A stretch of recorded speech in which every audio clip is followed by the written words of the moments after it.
할렐루야, 반갑습니다. 설교 외전 시작하도록 하겠습니다. 오늘은 말씀하시는 아버지의 성령에 대해서 이런 제목의 말씀으로 나눴는데 마태복음 10장 16절부터 23절까지 말씀을 본문을 하고 있습니다. 네, 두 구절만 읽고 시작하도록 하겠습니다. 너희를 넘겨줄 때에 어떻게 또는 무엇을 말할까 염려하지 말라. 그때에 너희에게 할 말을 주시리니 말하는 이는 너희가 아니라 너희 속에서 말씀하시는 이 곧 너희 아버지의 성령이시니라. 아멘. 오늘 이 말씀을 통해서 이제 하나님께서 아버지의 성령으로 말미암아 우리에게 말씀하셔서 마침내 우리가 어려움과 환난과 핍박과 또 박해를 능히 이길 수 있다고 하는 그런 주제의 말씀을 나눴습니다. 오늘 이 말씀을 바탕으로 해서 함께 또 필요한 설교의 비하인드 스토리를 나누도록 하겠습니다. 질문부터 먼저 받겠습니다.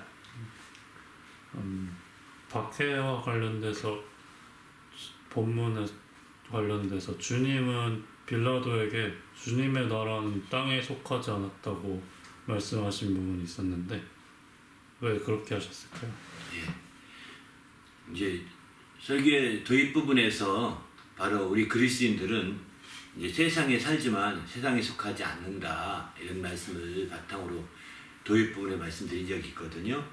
그때 예수께서 바로 이제 예수님이 세상에 속하지 않았기 때문에 예수를 믿는 자도 세상에 속하지 않은 것이다 말씀드리면서 예수께서 세상에 속하지 않았다는 것을 이제 조금 전에 인용한 빌라도에게 말씀했던 그 말씀을 바탕으로 제가 설명을 많이 드렸습니다.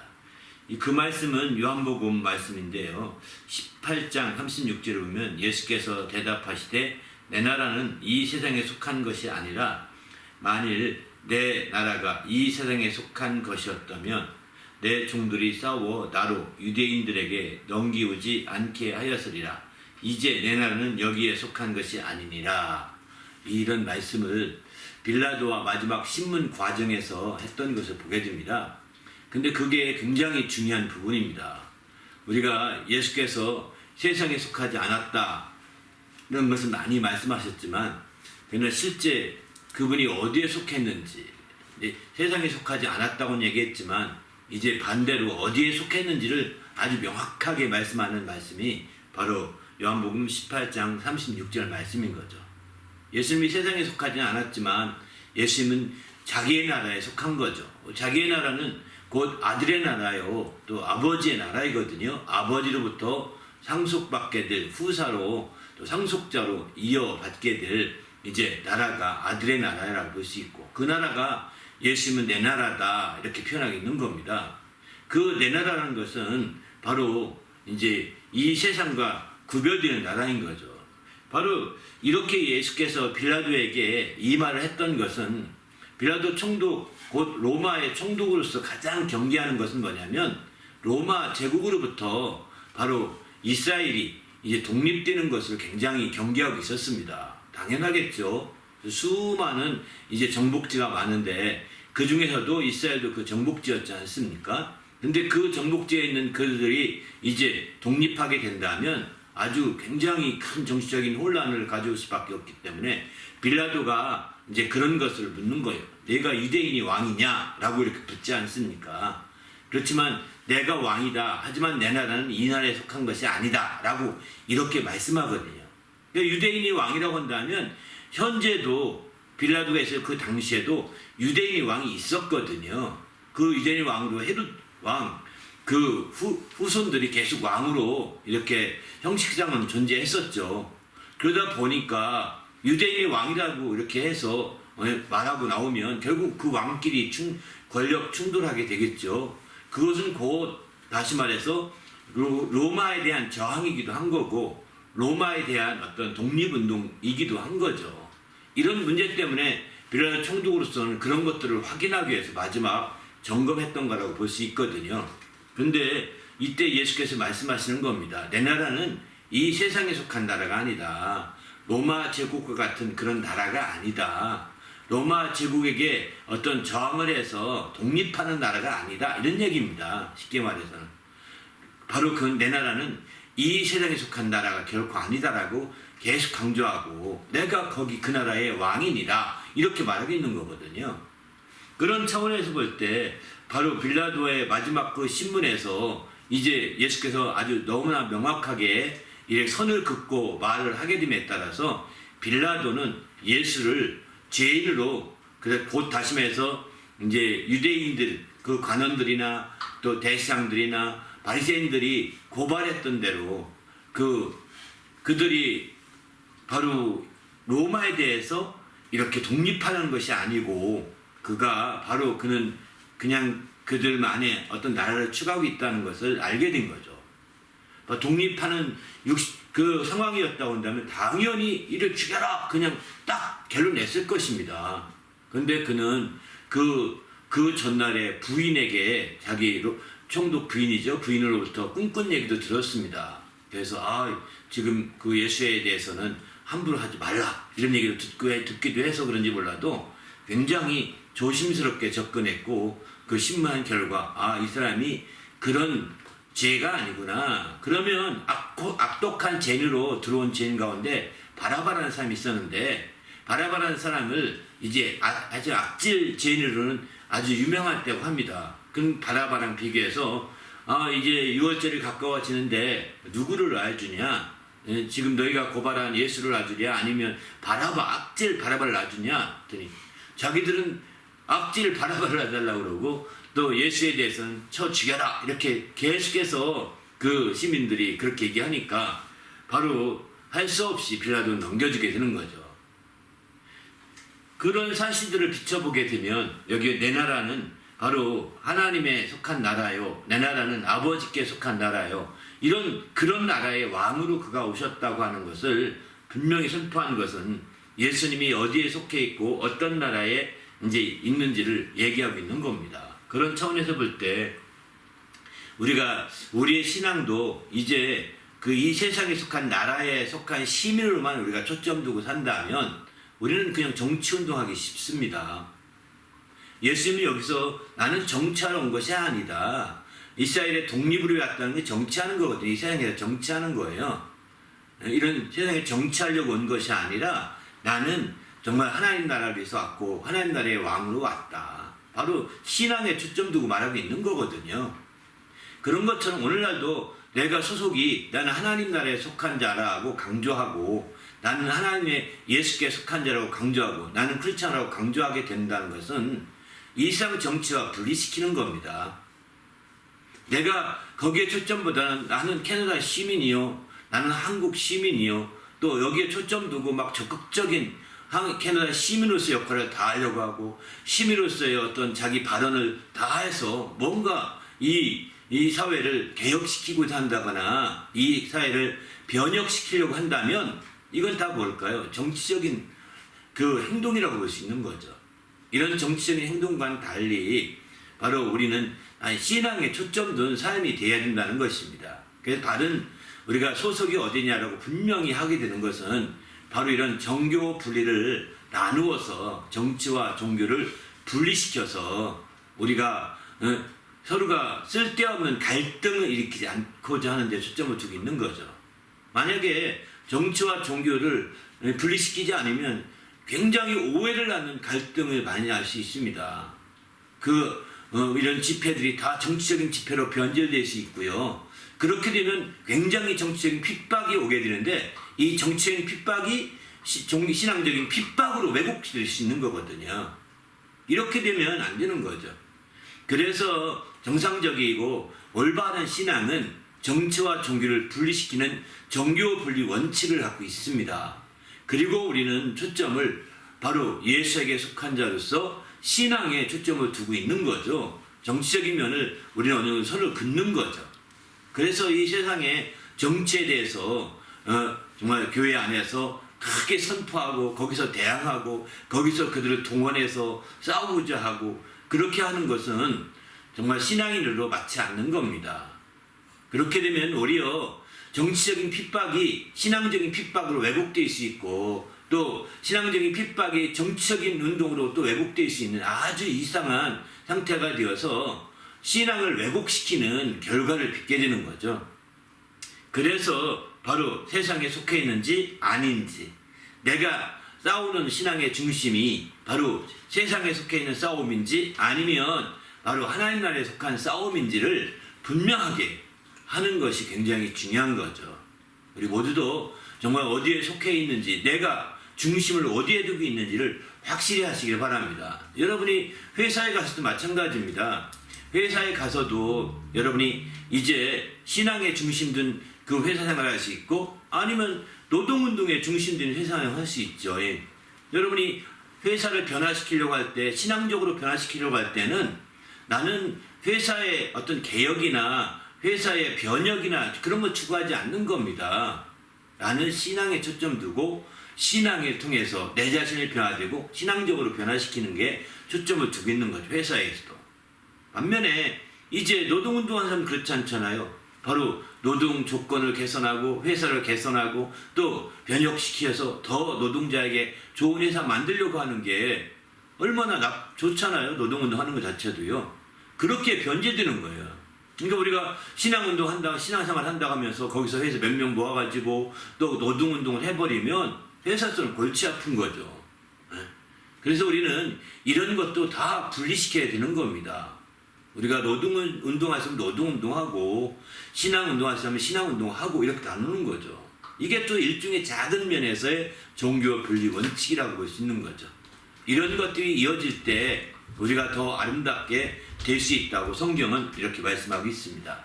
아무튼 주님 안에서 이제 예수님에 속한 나라가 어떤 나라인지 확실히 아시고 또 그 나라에 대해서 확실한 선을 긋고 우리가 세상에 살아갈 때 그렇게 쓸데없이 혼란 가운데 핍박받거나 혼란 가운데 어렵지 않을 것입니다. 우리가 신앙 때문에 핍박받고 신앙 때문에 막 이렇게 그 어려움을 당하면 우리는 기뻐하고 즐거워하겠거든요.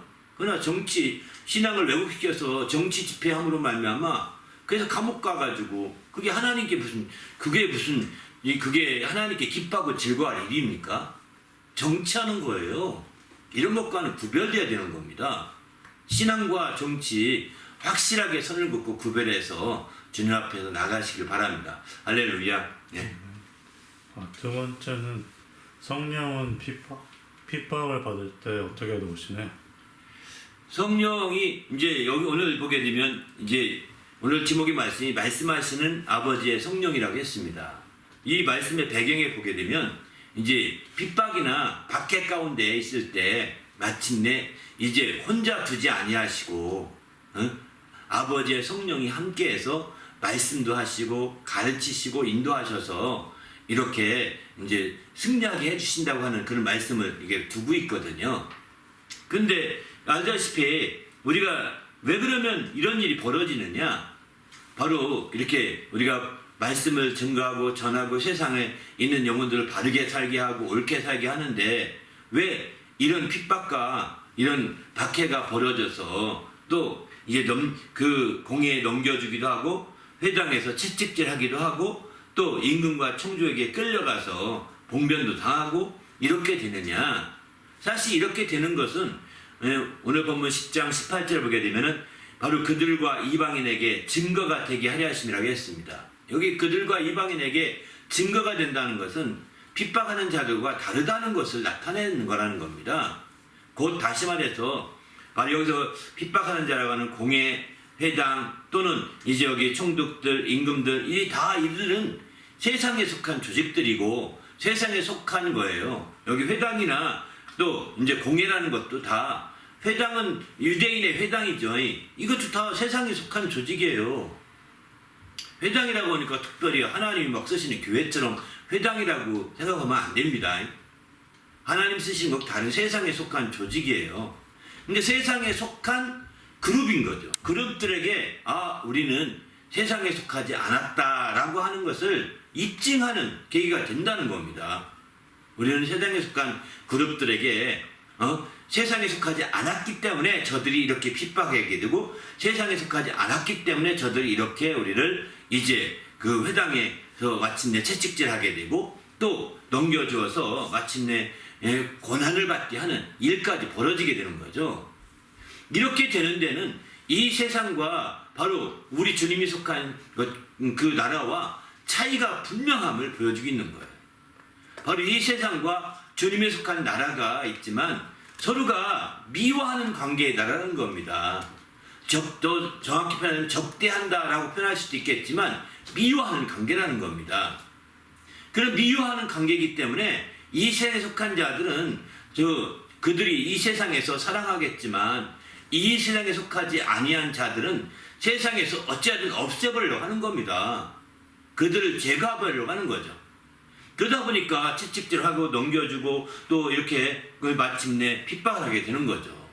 왜? 세상에 속하지 아니한 자들이기 때문에 오히려 이들을 내버려주면 세상에서 해롭게 느껴진다고 판단하겠죠. 그러니까 그들을 자유롭게 놔두지 아니하고 핍박하고자 그들을 결박하기도 하고 또 채찍질하기도 하고 그들을 그 감옥에 넘겨주기도 하는 이런 역사가 펼쳐지는 거죠. 이런 차원에서 볼 때 우리가 바로 하나님의 말씀을 통해서 정말 세상과 또 우리가 속한 하나님 나라와 얼마나 이 관계가 적대적인 관계예요. 또 미워하는 관계라는 것을 우리가 볼 수가 있는 거죠. 우리 주님은 미워한다 이런 표현만 썼는데 실제로는 나중에는 적대 관계가 되는 거거든요. 그러니까 채찍질해서 죽이려고까지 하는 것이죠. 그러나 실제로는 그렇게 할 수가 없는 거죠. 왜? 자기의 이 세상에 유익되는 나라이기 때문에 유익을 주지 못한 존재들이기 때문에 그를 없이 하려고는 하지만 죽이지는 못하는 거죠. 왜? 죽이는 것까지 허락하지 않았으니까요. 그렇지만 가지고 있는 사망권세 가지고 육신은 죽이려고 목부림치는 거예요. 육신까지라도 죽이려고. 그러나 이 성경은 말하죠. 육신을 죽이는 자를 두려워하지 말라.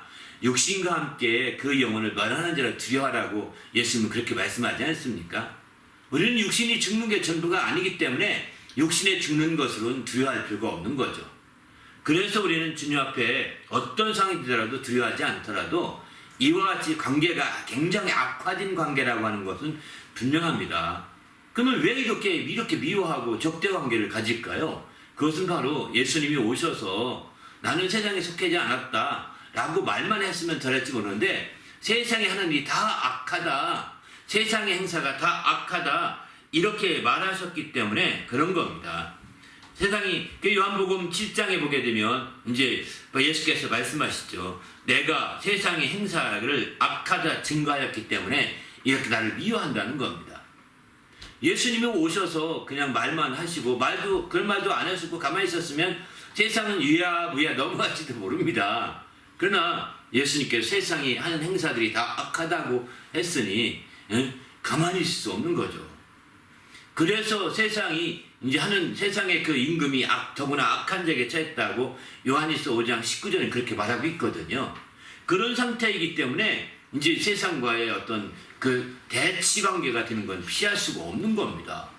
그래서 마침내 대치 관계에 되어서 세상으로부터 미워하게 되고 또 박해도 받게 되고 고난도 받게 되는 거죠. 그런데 예수님은 그러면 우리도 세상을 미워하자, 세상에 속한 사람을 미워하자 반대로 이렇게 하시느냐? 그건 아닙니다.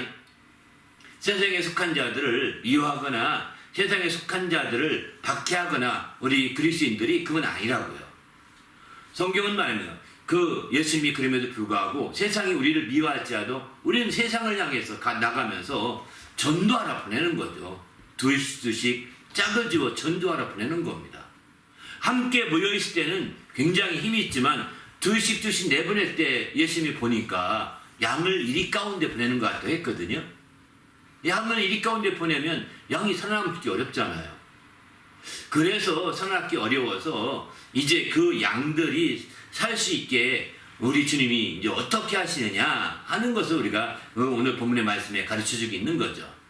양들이 내보낸 다음에 예수님 당시에 전도할 때는 예수님이 등 뒤에서 그들을 이제 어떻게 하는지 혹시라도 전도하다가 문제 생기면 오게 하신 거죠. 문제 생기면 오게 이렇게 이끌어 주었지만 문제가 생기지 않을 때는 그냥 내버려 두신 거예요.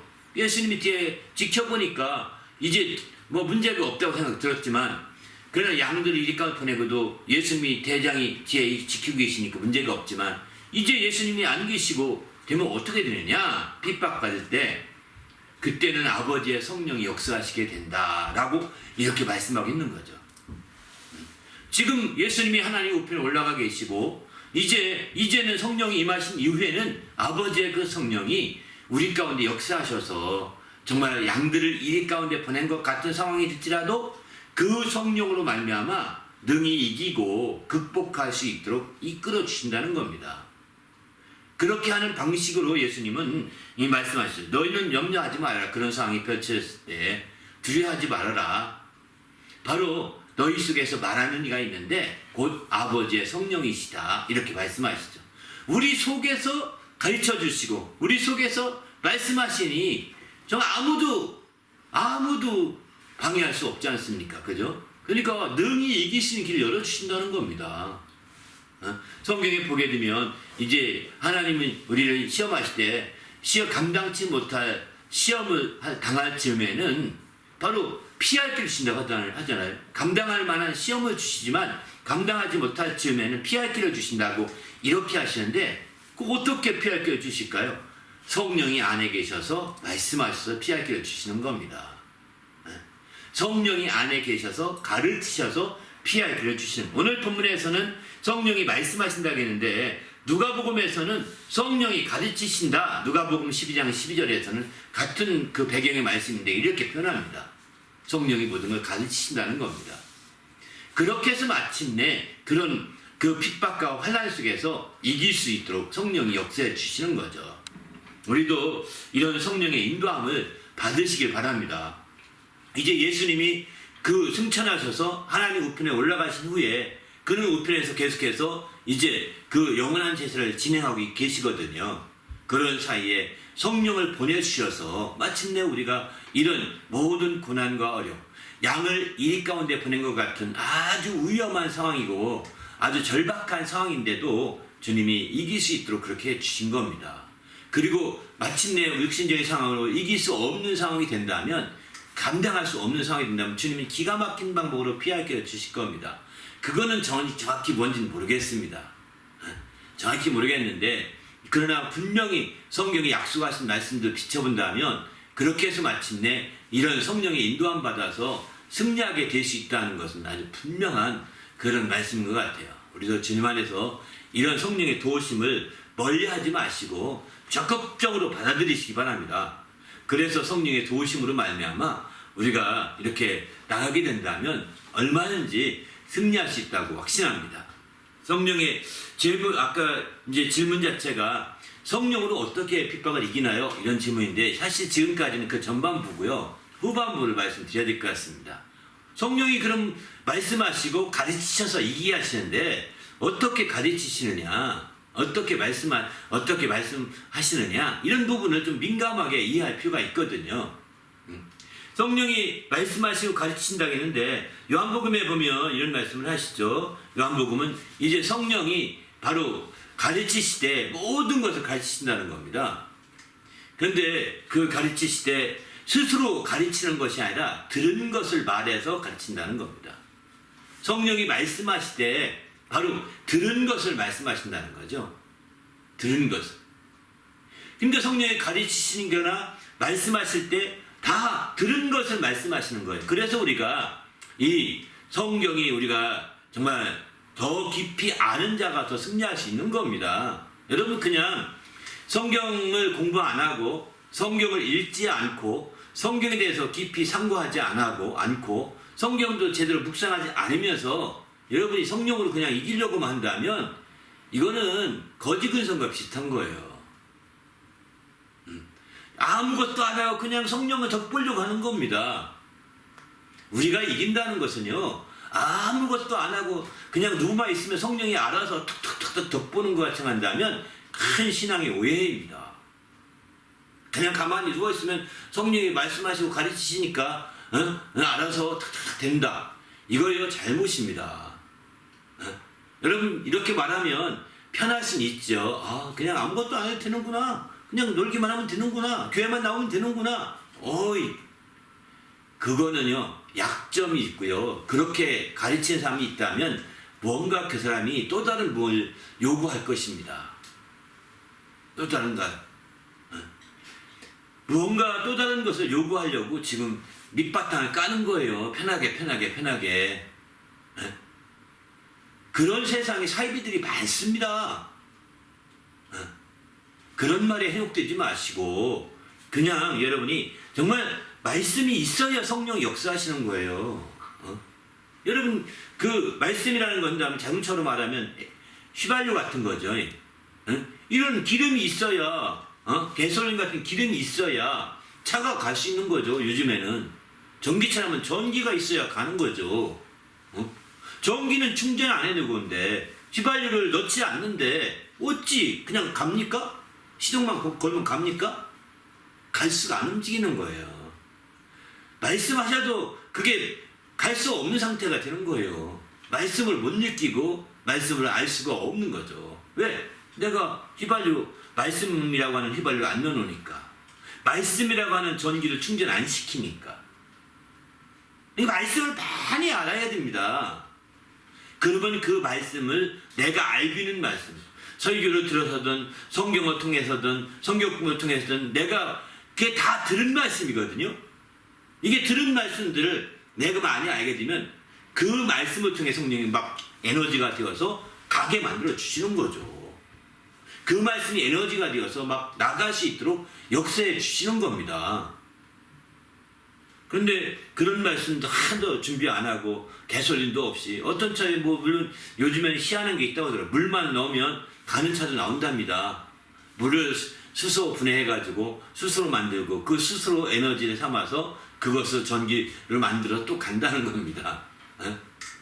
아무튼 뭐 그런 차가 있는지 모르겠지만 에너지 공급이 없이 제대로 움직이지 않는다는 겁니다.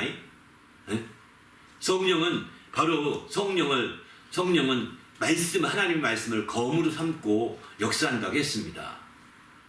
그래서 우리가 성령의 이렇게 핍박과 환난 속에 성령이 하신 말씀을 듣고자 한다면 바로 말씀을 먼저 준비하셔야 돼요. 그 검을 준비해서 막 움직일 수 있게 만들어야 되지 않겠습니까? 여러분이 쉽게 세상에 이런 거짓 신분은 버려야 합니다. 아무것도 안 하고 그냥 막 있으면 되겠지 뭐 기도했는데 이게 바로 기복신앙이에요. 이게 바로 기복신앙이에요. 세상에 복이나 구하는 거예요. 일억천금을 구하는 그런 거예요. 그거는 사이비들이 추구하는 신앙입니다. 이런 사이비의 어떤 영향을 받지 마시고 정말 말씀을 통해서 성령의 말씀하신 음성을 들을 수 있길 바랍니다. 그런데 성령이 말씀하실 때 또 한 가지 방향이 또 있습니다. 바로 모든 걸 가르치시되 들은 것을 생각나게 하신다 이런 말씀도 합니다. 말씀하셔서 우리가 들을 수 있게도 하지만 또 한 가지는 생각나게도 하는 거죠. 그것도 생각나게 하는 것도 들은 것을 생각나게 한다는 거예요. 그러니까 일단 소스가 있어야 되는 거예요. 소스가 있어야 생각나게 할 수 있는 거죠. 소스가 없으면 생각나게 해도 이게 성령이 생각나게 한 건지 내 생각인지 알 길이 없는 거예요. 나는 내가 생각하려고 하지 않았는데 갑자기 생각이 났어요. 어떤 말씀 한 구절이 이건 성령이 생각나게 하신 거구나. 이렇게 알고 그 말씀을 따라가면 승리할 수 있는 거죠. 그러니까 성령이 우리가 정말 그 미미한 작은 음성이라도 들려서 말하는 경우도 있겠지만 성령이 말한다고 말씀하신다고 하셨으니까 그렇게 작은 세미한 음성으로 말씀하시는 경우도 있겠지만 또 때로는 더 큰 음성으로 크게 말씀도 하실지도 모르겠습니다. 그러나 말씀이라기보다는 생각나게 하시는 것도 있다는 거예요. 요한복음의 14장 26절 보게 되면은 그가 성령이 너희에게 모든 것을 가르치고 내가 너희에게 말한 모든 것을 생각나게 한다. 이렇게 말씀하시고 계시거든요. 그러니까 가르쳐서 생각나게 하시는 거죠. 그러니까 우리는 여기서 이런 말씀 비춰볼 때 정말 우리가 성령의 인도함을 확실히 알 수가 있는 거예요. 더 나아가서 우리가 한 가지만 더 분류한다면 이제 성령이 인도하시는지 아닌지 또 여기서도 고민되잖아요. 그죠? 생각나게 하실 때 고민되고. 그런데 요한복음 16장 13절 보게 되면 진리의 성령이 오시면 그가 모든 진리 가운데 인도하시니 그가 스스로 말하지 않고 듣는 것을 말하며 장래를 너희에게 알리시리라 이렇게 말씀하십니다. 이런 말씀 비춰볼 때 성령의 인도하심은 진리 가운데 인도하신다고 했거든요. 진리 가운데 인도되는 것은 진리를 알지니 진리가 너희를 자유케 하리라 이렇게 말씀하셨어요. 바로 성령이 말씀하시는 것이나 또 성령이 생각나게 하시는 것이나 성령이 가르치신 것이나 성령이 알리신 그 모든 것들이 다 진리 가운데로 인도하는 방향이라는 겁니다. 그냥 막연한 목표가 아닙니다. 진리 가운데로 그 인도한 거예요. 막연한 것이 아닙니다. 그러니까 성령이 가르치신 것 따로, 장나게 하신 것 따로, 말하시는 것 따로, 더 나가서는 성령이 이제 알리시는 것 따로, 다 따로따로 해서 제각각 인도해 주는 것이 아니라 이 성령이 가르치는 것이나 생각나게 하시는 것이나 말하시는 것이나 알리시는 이 모든 네 가지가 다 사실은 진리 가운데라고 하는, 진리라고 하는 목표가 하나라는 거예요. 진리라는 목표 하나로 이끌어 주시는 거죠. 다른 데가 아닙니다. 그래서 내가 이런 말씀을 따라 쭉 생각을 해보십시오. 내가 성령이 말씀하신 말씀을 잠시 마음에 두면서 묵상하면서 생각해 볼 때 이 말씀이 이대로 펼쳐지게 되면 어떤 일이 벌어질까? 이 진리 가운데로 가는 것인지 혼란으로 빠져가는 것인지 내 육신의 것으로 빠져가는 것인지 하나님께로 나가는 것인지 분별할 수 있는 거죠. 진리라는 것은 하나님께로 나가는 거니까요. 또 말씀하신 것을 묵상하고 또 생각나게 하신 것도 잘 생각을 해보세요. 좀 더 묵상하면서 이제 기도할 때 이대로 펼쳐지게 하면 어떤 결과가 빚어질까? 진리 가운데 나가는 방향이면 오케이예요. 진리 가운데가 아니고 그것으로 나가면 혼란스럽게 될 것 같아요. 그렇게 나가면 다른 사람이 동의하지 않을 경우 더 어려울 수도 있어요. 이런 경우에 잠시 보류하는 것도 지혜인 거죠. 이렇게 바로 진리 가운데 나가서 결국은 자유하게 하는 거예요. 그리고 자유하다는 것은 우리가 행복해지는 거거든요. 이런 방향으로 그것이 확산되어 갈 수 있는 길이라고 한다면 알리시는 것이나 또 생각나게 하시는 것이나 가르치는 것이나 말하시는 것이나 이 모든 게 다 오케이죠. 이렇게 해서 마침내 환난과 어려움 가운데 핍박 중에도 능히 승리할 수 있는 길이 열리게 되는 거죠. 우리도 이런 주님의 놀라운 축복을 함께 누리는 성도가 되시길 바랍니다. 할렐루야. 설교 중에 귀 있는 자는 성령이 교회에게 하시는 말씀을 들을지어다 이 말씀을 인용하셨는데 성령이 말씀하시는 것을 어떻게 잘 들을 수 있을까요? 앞서 얘기와도 연결되기도 하는데요. 이런 성령이 말씀하시는 것 이제 그것이 그냥 우리가 알다시피 그냥 조금 전에는 어떤 말씀의 어떤 상황이나 여건이나 말씀의 그런 것들을 통해서 분별해야 된다 이렇게 조금 전에 말씀드렸습니다. 그런데 또 한 가지는 이제 우리가 꼭 필요한 성령이 말씀하신 것을 꼭 필요한 것이 들을 수 있는 귀가 있어야 된다고 하는 것 말씀이죠. 그냥 막연하게 분별하는 것도 좀 중요합니다만 분별도는 한계가 있을 수 있잖아요. 그래서 우리는 성령이 말씀하시는 것을 들을 수 있는 귀가 있으라고 정말 성경은 요한계시록을 보면 2장과 3장에 7번씩이나 이렇게 말하거든요. 그러니까 우리 속에서 환난과 핍박 중에 말씀하시는 아버지의 성령이 말씀하시는 게 분명히 있는데 그걸 들으려면 요한계시록 편들을 한다면 들을 수 있는 귀를 가져야 된다는 겁니다. 그런 귀가 없게 되면 그저 막연하게 분위기를 따지고 열매를 따지고 또 상황을 따지면서 분별하는 것으로는 조금 또 한계가 있을 수 있다는 거죠. 그래서 그런 부분들을 더 완전하게 하기 위해서 말씀을 들을 수 있는 귀를 달라고 기도하셔야 됩니다. 이거는 우리의 영적인 말씀을 들을 수 있는 귀라는 것은 육신의 귀가 아니거든요. 육신의 귀가 아니고 신령한 귀입니다. 그 영적인 청각이 회복되어야 되는 거죠. 영적인 청각이. 영적인 청각이 영적인 시각이 회복되면 영안이 열려서 영적인 것들을 볼 수 있겠죠. 그러나 영적인 청각이 회복되어야 그런 말씀, 성령이 말씀하시는 것들을 들을 수가 있는 겁니다. 더 나아가서 주의 음성을 들을 수 있고 하나님의 음성도 들을 수 있겠죠. 근데 이 영적인 청각이라는 것은 우리가 알다시피 그냥 어떻게 이게 중요한 것은 영적인 감각이, 청각도 하나의 감각이죠. 영적인 감각이 회복되는 그런 역사가 나타나야 되는 거죠. 영적인 감각이 회복될 때 그 중에 한 가지인 청각이 회복되어서 신령한 귀가 열리게 되는 것이죠. 그런 영적인 그 감각이라고 표현하는데, 그게 더 뭉뚱 영적인 감각이라고 표현하는데, 그 감각이 있어야 됩니다. 그 감각은 성경에서는 영감이라고 표현합니다. 영적인 감각, 영감, 줄이면 영감이죠. 영적인 감각, 영감이 필요한 거죠. 이 영감은 바로 성령이 하시는 역사를, 그 영감이 있을 때 역사가 나타나게 되는 겁니다. 바로 이제 열왕기에 보게 되면 이제 우리가 알다시피 엘리야가 승천할 때 엘리사가 추구한 것이 뭐냐면, 개혁 성경에서는 당신의 영감의 갑절을 원합니다, 이렇게 표현하거든요. 당신의 영감의 갑절. 그런데 개정판 성경에서 그 말씀을 찾아보면은 성령이 하시는 역사의 갑절에 성령이 하시는 역사를 원합니다, 이렇게 말합니다. 영감이라는 것은 성령이 하시는 역사라는 겁니다.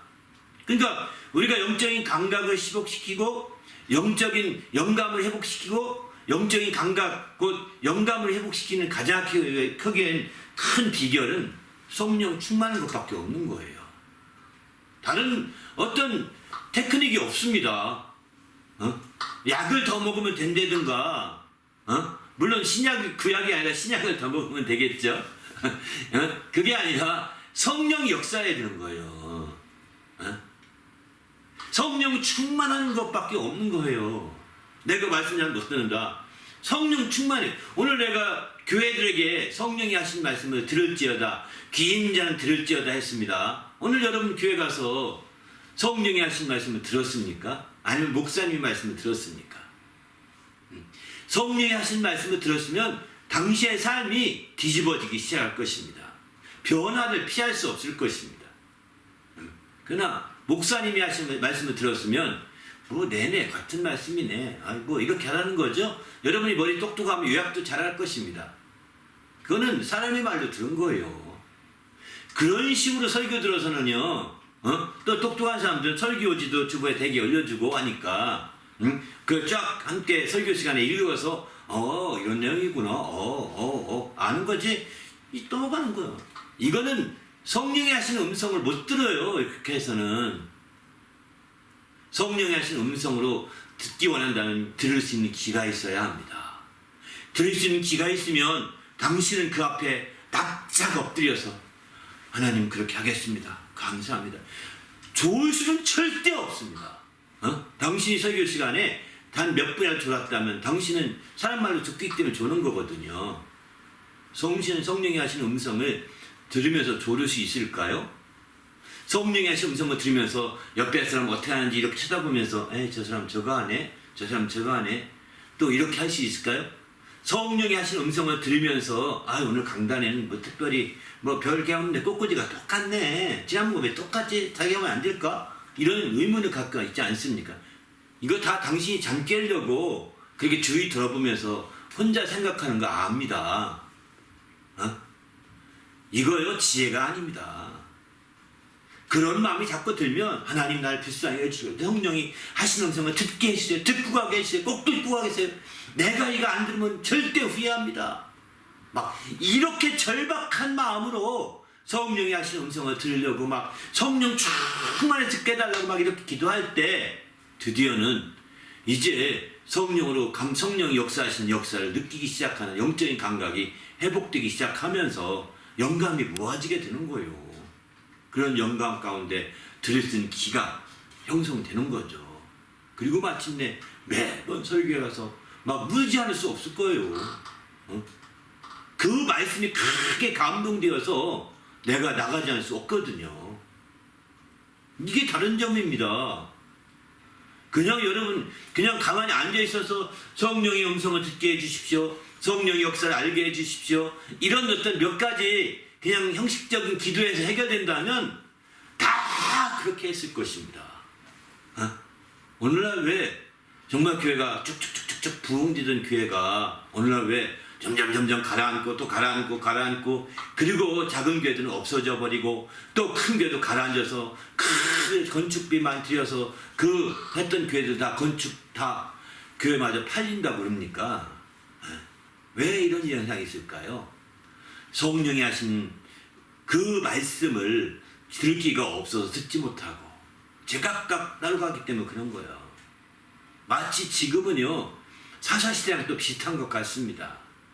사사기의 결론의 말씀은 제 소견대로 갔다고 하는데 다 자기 의견대로 가는 겁니다. 목사님이 이렇게 설교해도 목사님 생각이고요. 저는 좀 다르거든요. 맞습니다. 자기 소견대로 가는 거예요. 그러니까 혼란에 빠지는 겁니다. 당신이 만일 그런 식으로 성령의 역사를 그런 식으로 그건 목사님의 의견이고요. 장로님 그건 장로님의 의견이고요. 저는 좀 다릅니다. 당신은 사사시대에 빠져들고 있는 거예요. 대혼란에 조만간 대혼란에 빠져갈 수 있을 것입니다. 자기 소견대로 살았다라 이러죠. 자기 소견대로. 자기 소견대로 살면 왜 교회 갑니까? 성령 음성을 들으려고 가야 되는 거죠. 자기 소견대로 살려면 왜 교회 가서 왜 다른 사람 피해를 줍니까? 거기 가서 졸고 엉뚱한 세상 얘기나 해서 왜 피해를 줍니까? 이건 지혜가 아니잖아요. 당신의 소견이 옳지 않고는 그날에 가서 알아야겠지만 당신의 그런 태도는 정말 옳지 않습니다. 자기 의견과 다르더라도 자기 의견이 있더라도 좀 더 자기 의견을 내려놓고 들을 수 있는 기가 필요합니다. 그러면 성령이 이렇게 성령이 이렇게 말씀하십니다. 그러면 그 성령의 의견이고요. 제 의견은 다릅니다. 이럴 수 있지 않겠어요, 당신은? 그러면 어찌 되겠습니까? 망하는 거죠. 그 결과가 교회가 내려앉고 있는 거예요. 계속 다 내려앉고 있는 거예요. 그러면서 제 의견대로 하고 그 의견이 대다수는 세상 방식으로 모아지죠. 그러니까 돈을 모으려고 하고 재산을 만들려고 하고 그런 거죠. 세상에서 모으면 그 의견이 결국 돈 모으고 재산 불리고 하는 거잖아요. 얼마나 많은 교회가 은행의 융자 시스템을 이용하는지 아십니까? 그러면서 어떤 분은 아주 당당하게 말합니다. 아니 어떻게 빚지지 않고 건축하려고 그래요? 이런다니까요.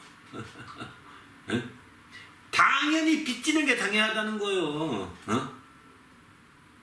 빚지지 않고 건축. 그러니까 그런 교회들이 다 무너져 가는 거예요. 빚을 갚을 수 없어서. 왜? 그 교인이 빠지니까 빚을 갚을 수 없으니까 그냥 무너지는 겁니다.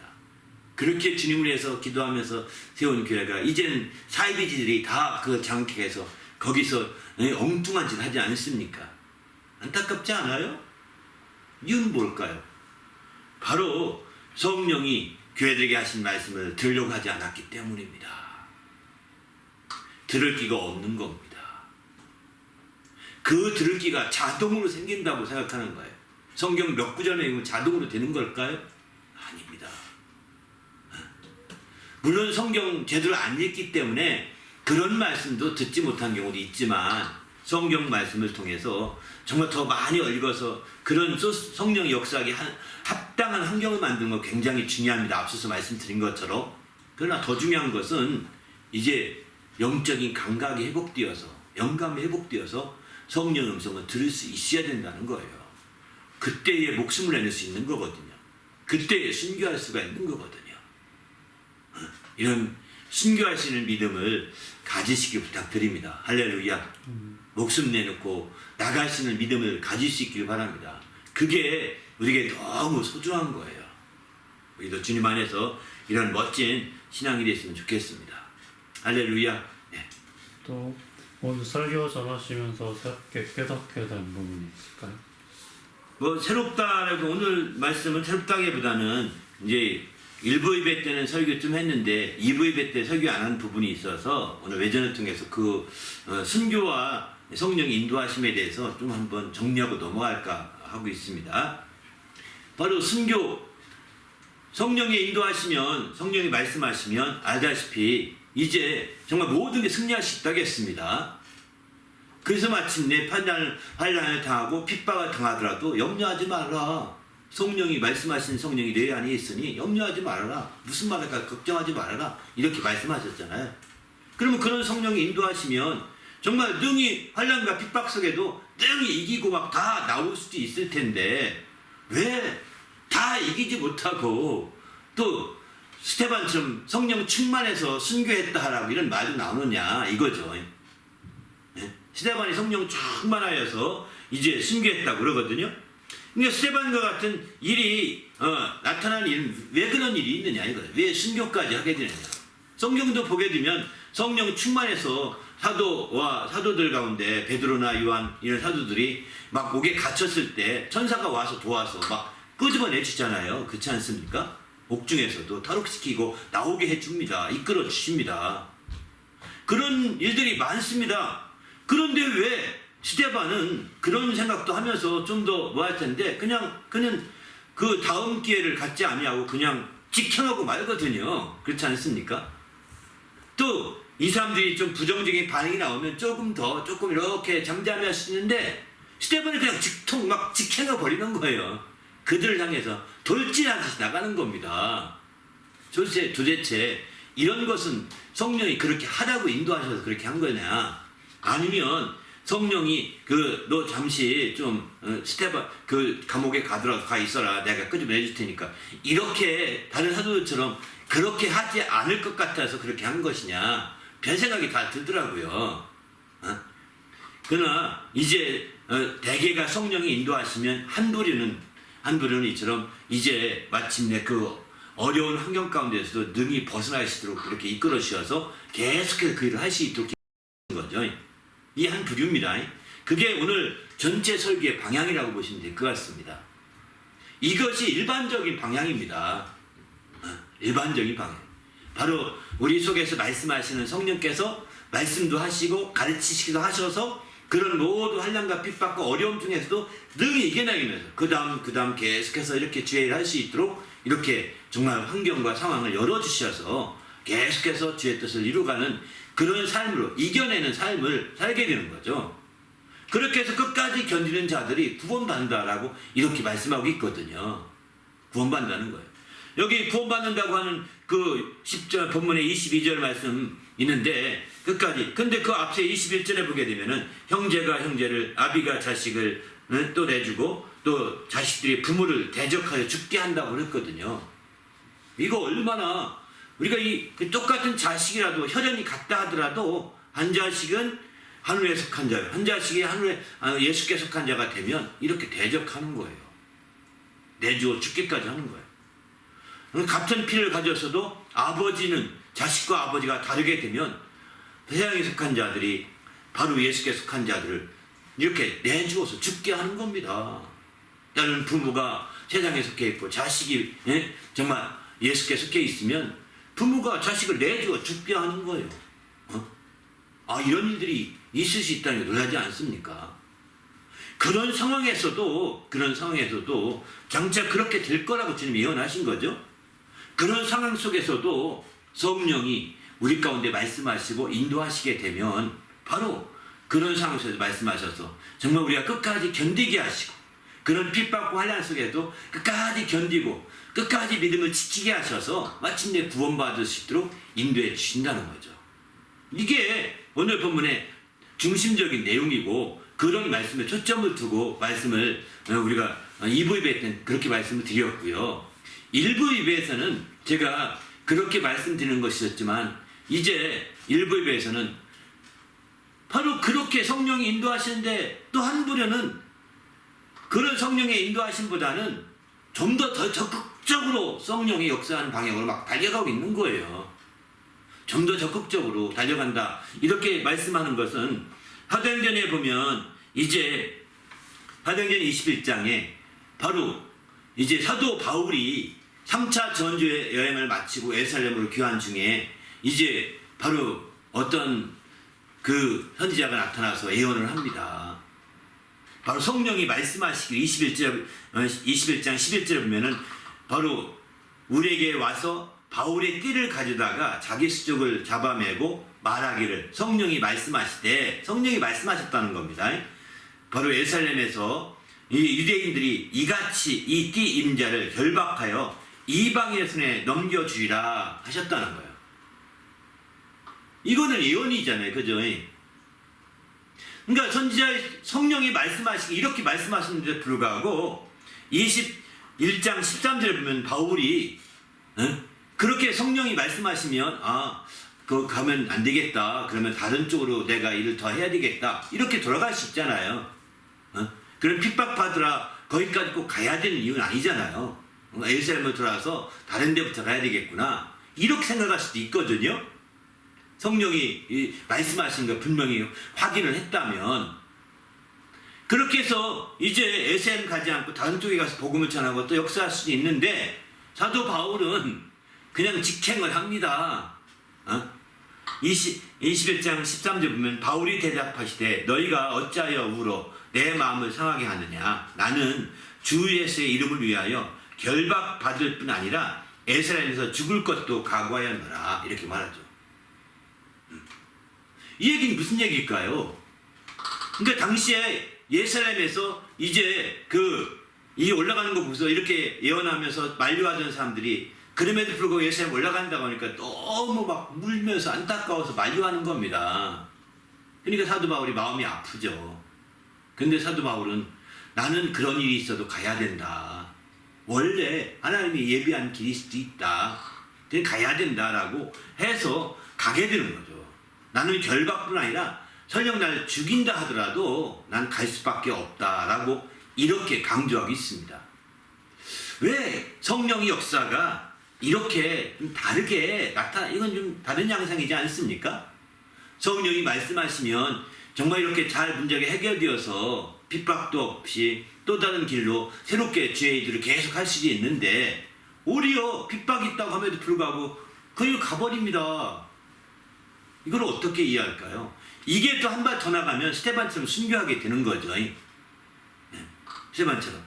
이런 일들이 이루어지는 것이 우리는 또 다른 유형의 성령의 인도하심으로 보셔야 됩니다. 우리가 간혹가다 이런 말을 합니다. 순교하는 자들을 보면서 아이고 순교하지 말고 조금만 돌려서 생각했더라면 더 많은 일을 할 텐데 저게 꼭 순교해야 될까? 안타까워서 말하는 사람 있거든요. 아닙니다. 그건 우리 생각일 뿐인 거예요. 그분이 순교하지 않고 더 많은 일을 할지 더 악한 일을 할지 알 수도 없어요. 그는 지금 순교하는 그 길이 그에게 최선이요 최상의 길이라고 우리가 이해하셔야 합니다. 그것이 최선이요 최상의 길이라고 성령이 이끌어주시는 것을 알아야 돼. 때로는 성령이 말씀하신 말씀이라 하더라도 그것보다 더 큰 헌신하는 길이라면 성령이 하신 말씀보다 더 큰 헌신하는 길이라면 그렇게 갈 수 있다는 거예요. 그렇게 헌신하다가 죽어가는 거예요. 이건 믿음을 따라 나가는 거거든요. 바로 예루살렘을 잡힌다는 말씀 들어서 성령이 이렇게 경고해 주셨는데 그게 다른 데 가도 된다고 이미 성령이 이렇게 알려주신 것 같아요. 그런데 이 사도 바울은 더 큰 헌신을 각오하겠는 거죠. 내가 잡혀서 제가 결박당하는 뿐만 아니라 죽을 각오도 되어 있다. 뭐가 두렵냐. 나는 원래 하나님이 인도하신 대로 예루살렘 올라가리라. 올라가는 겁니다. 올라가는 거예요. 그래서 예루살렘으로 올라가게 되는 거죠. 나중에 알고 보니 이게 하나님이 더 큰 인도하심이었던 거예요. 왜 그러냐면 이제 그는 서바나까지 가서 복음을 전하고 싶은데 당시에 땅끝이라는 마을이 지금의 에스파냐를 서바냐라고 그러는데 서바나까지 가서 복음을 증가하고 싶었는데 서바나를 간다는 게 도무지 불가능하다고 느꼈던 것 같습니다. 그리스 지역까지 갔었지만 더 이상 가는 건 자기로서는 무리였다고 판단했던 것 같습니다. 왜냐하면 그가 2차 전도여행 중에 소아시아에서 에게해를 지나서 빌립보로 갈 때도 엄청난 많은 재정이 필요했거든요. 근데 그때에 바로 누가의 도움을 받아서 거기에 가서 이 지금의 마케도니아 땅에서 복음을 증거하고 내려와서 그리스 땅에서 복음을 증거하고 오게 되는 거 아닙니까? 이렇게 해서 왔는데 그것만도 엄청난 재정이 드는데 이제 그 로마를 지나서 저쪽 서바나까지 땅끝까지 간다는 건 나로서는 불가능하다. 그는 그런 생각했어. 그러나 그는 늘 기도하게 땅끝까지 증거하게 달라고 기도했던 것 같습니다. 그의 목표는 신앙의 목표는 땅끝이었던 것 같고 그래서 그가 로마서를 쓰면서 나는 서바나 가야 되는데 언젠가 로마를 걸쳤다 서바나 갈 것이다. 당시에 로마에는 교회가 있다는 사실을 소문을 통해 들었던 거죠. 그때 그 로마의 교회는 바로 우리가 알다시피 빌립이 가르쳤던 그 백부장 있죠. 고넬료라고 하는 백부장이 마침내 그 로마로 돌아가서 복음을 전해 세운 교회였다고 합니다.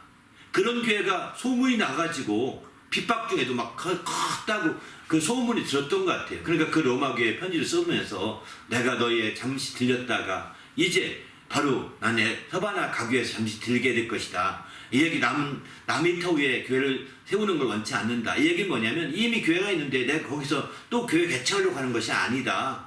나는 거기 잠깐 들려서 서바나 땅끝까지 가려고 하는 것이다. 라고 이렇게까지 말하거든요. 그런 그 사도 바울의 목표가 땅끝이었기 때문에 그렇습니다. 그렇게 기도했던 사도 바울의 입장에서 어떻게 하면 땅끝을 갈 것인가 많이 연구했고 기도하지 않았겠는가 생각이 들어요. 그래서 그가 이제 어쩌면 하나님이 지혜를 줬는지 모릅니다. 야 아무도 모르는 얘기인데 어쩌면 그 결박된다고 사실 들으면서 그가 기도했을지도 몰라요. 기도하면 하나님 결박된다고 하는데 제가 다른 곳 가서 전도하면 좋을까요? 아니면 어떻게 저는 예루살렘에 올라가고 싶은데 어떻게 하면 좋을까요? 많이 기도했고 그런 기도 가운데 하나님이 그에게 또 다른 역사 성령으로 말미암아 예루살렘에 올라가라 하는 음성을 또한 말씀을 들었을지도 모릅니다. 왜? 예루살렘에 올라가야 내가 로마도 가고 땅끝까지 갈 수 있는 길이 열린다. 이런 어떤 내용을 들었을지도 모릅니다. 그래서 마침내 로마로 올라가게 되는 거죠. 그런 말씀이 없이는 이렇게 단호하게 죽는다, 죽을 각오가 돼 있다고 하면서 단호하게 나가지 않습니다. 이건 순교할 마음인 거거든요.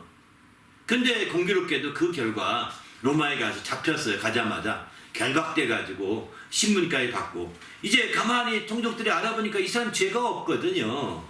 근데 자꾸 죽이라고 하니까 이제 그 바울사도가 나는 시민권자다 해가지고 시민권자는 총독이 결론 내릴 수 없거든요. 그래서 이제 황제에게 항소권이 생기게 되는 거죠. 황제에게 항소권을 발휘해서 황제에게 가는 거예요. 공짜로 배를 타고 죄인된 신분이었지만 공짜로 배를 타고서 로마까지 가게 되는 겁니다. 놀랍지 않습니까? 그리고 마침내 로마에 있다가 이제 또 서바나까지 다녀왔다 하는 얘기를 전설은 전해집니다. 아무튼 이런 모든 내용들 본다면 우리가 한 가지만 보고서 이렇게 성령의 역사를 쉽게 판단하지 말아야 된다는 거죠. 스데반도 마찬가지죠. 성령의 역사가 말씀하시고 인간이 좋은 쪽으로 더 살아남고 더 잘 될 수 있고 더 좋은 이런 방향이 아닐 수 있다는 거예요. 스데반도 그게 복음을 증가하면서 막 전하지 않습니까? 그래서 아브라함 때부터 모세 때까지 모세 때 그 있었던 다 얘기하면서 너희가 이렇게 모세를 통해서 이제 그 십계명을 받았고 율법을 받았지만 이 천사들이 제 율법도 너희가 저버렸도다 하면서 사도행전 7장 53절에 그렇게 빡 책망하거든요. 너희가 패배했다는 거예요. 아이 그러니까 그 사람들이 막 의부가 일어나죠. 그런 분위기 보면서 오늘은 그만하겠습니다. 다음에 또 제가 또 전하겠습니다. 이러면 순교는 안 할 수 있지 않습니까? 그죠? 순교는 안 하고 그냥 오늘 그만할게 다음에 하죠. 이렇게 했다면 쉬울 거예요. 근데 그렇게 하지 않았어요. 막 그렇게 하고 막 더 세게 얘기하니까 이 사람들이 막 분이 나가지고 막 열불이 나서 막 그냥 돌을 던지기 시작하는 거예요. 더구나 그렇게 하면서 막 성령 7장 55절 보면 스데반이 성령 충만하여 하늘을 우러러 주목하여 하나님의 영광과 및 예수께서 하나님 우편에 서신 것을 보고 막 선포하는 겁니다. 인자가 하나님 우편에 서셨도다. 막 그 인자 때문에 핍박하는데 그 인자가 서셨다고 말하니 얼마나 만세 할렐루야 한쪽에서 막 그러겠지만 더 많은 사람들은 이제 저를 죽여라 하고 돌을 던지기 누가 던졌어요. 응? 그때 돌을 던질 때 돌을 던지기 합당하고 바리새인 중에 바리새인이라고 하는 이 사울이 앞장서 합당하다. 내가 보증하겠다. 여러분이 절대 그 돌 던진 거 형사 피해 가지 않도록 하겠다. 해서 마침내 그거 앞장서니까 증인이 되어서 막 던지는 거예요. 그래서 죽이잖아요. 여러분 어떻게 생각하십니까? 그러니까 우리가 성령이 말씀하셨다 하더라도 정말 내가 그것보다 더 크게 헌신하는 것은 더 크게 헌신하고 죽고자 하고 더 드려지는 것은 이게 바로 순교라고 볼 수 있는 거예요. 아무나 그렇게 못합니다. 아무나 그렇게 못합니다. 그래서 순교하는 자들에게는 하나님이 특별히 축복해 주시는 거죠. 더 귀히 여기시는 거죠. 그 믿음이 없으면 순교할 수가 없는 거예요. 우리도 믿음을 가지고 성령의 음성이다 라고 해서 그 정도에 머물러만 있지 마시고 그 성령의 가르치시는 음성보다 더 큰 성령의 말씀보다 더 크게 헌신하시고 더 크게 나가셔야 마침내 순교도 가능하게 됩니다. 거기서 머물러서 잘했다 소리 들으려고 하지 마시고 더 크게 순종하려고 하시고 나가셔야 됩니다. 만일 그렇지 않고 우리가 그렇게 헌신하는 것이 두렵고 죽음이 무섭고 이런 식이 된다면 이제 성령이 말씀하신 것도 제대로 못 듣기 쉬울 거예요. 육신의 메인바가 되어서. 그것을 두려워하지 마시고 한 발짝 더 나가는 그런 성도가 되시기를 간절히 부탁드립니다. 그럴 때 비로소 우리가 하나님 안에서 더 놀라운 역사를 이룰 수 있는 거죠. 우리도 이런 주님의 축복이 넘치는 신앙생활이 되기 부탁드립니다. 할렐루야. 또 한 가지만 더 언급한다면 이제 그 끝까지 견디는 자는 구원 얻는다 했는데 바로 이렇게 순교당해서 돌로 쳤을 때 스데반은 얼마나 아팠겠습니까? 아픔도 끝까지 견뎌내야 되는 겁니다. 아픔도요. 그러나 실제 성령이 역사하시게 되면 그렇게 많은 고통과 그런 아픔을 느껴지기보다는 더 큰 황홀함 가운데 쌓인 바가 되어서 그럼 더 큰 황홀함에 쌓이게 되면 어떻게 될까요? 우리 의학적 표현으로 엔돌핀이 더 나오게 되는 거죠. 엔돌핀이 나오면 피가 철철 넘치고 또 코가 깨지고 입이 깨지고 다리가 부러져도 고통스러운 게 모르고 황홀함 가운데 죽어가는 겁니다. 여러분 고난받아서 아플 것이 두려워서 여러분 주님 뜻대로 살지 못하는 것은요 이게 바로 성령의 인도를 못 받는 것입니다. 조금만 이거 죽을 것 같아 이러는 사람들 성령 인도함 받기 쉽지 않습니다.